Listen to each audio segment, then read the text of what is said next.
Si Jester Season, nagpagawa ng maayos at magandang bahay pero hindi na mapakinabangan ang unang palapag nito. Opo, ito na po yun. Kaya lang, Di na po namin nagagamit. 3 taon na po mahigit.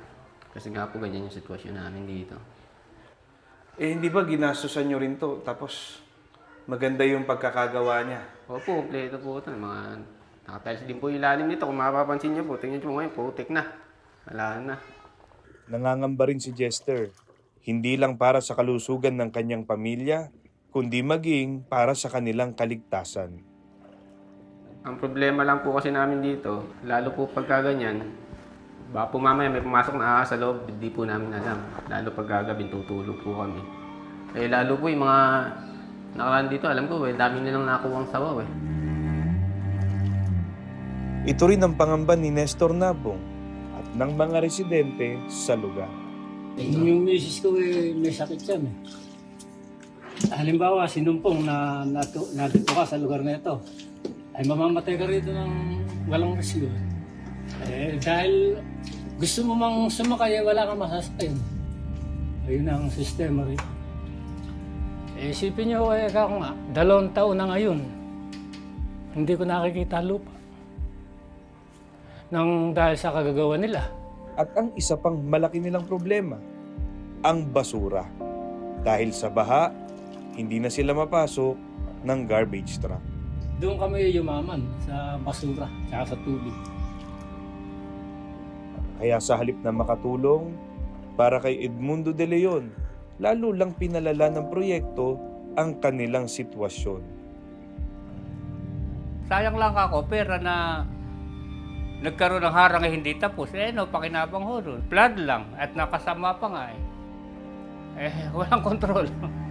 Wala yung control. Flood lang. Nakilala rin namin si Rene Cortez. Sabi niya, hindi naman daw talaga lumulubog sa baha ang kanilang lugar.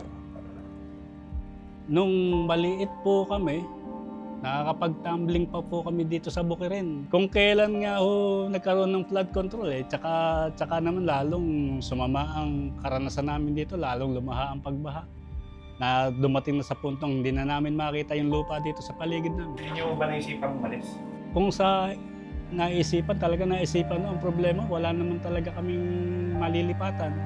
Wala naman kaming lugar na mapupuntahan para doon kami manirahan.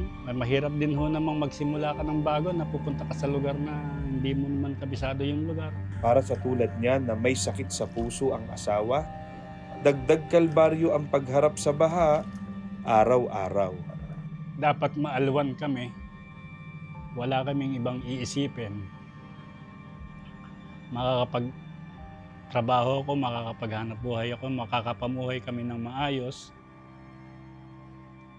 Kahit na dumating yung sakit, okay lang kasi madali kami makakalabas ng bahay, magpunta sa pagamutan. Ngayon i-check up lang yung asawa ko, kailangan pa ng stretcher, dadaan kami sa tubig. Napakahirap po.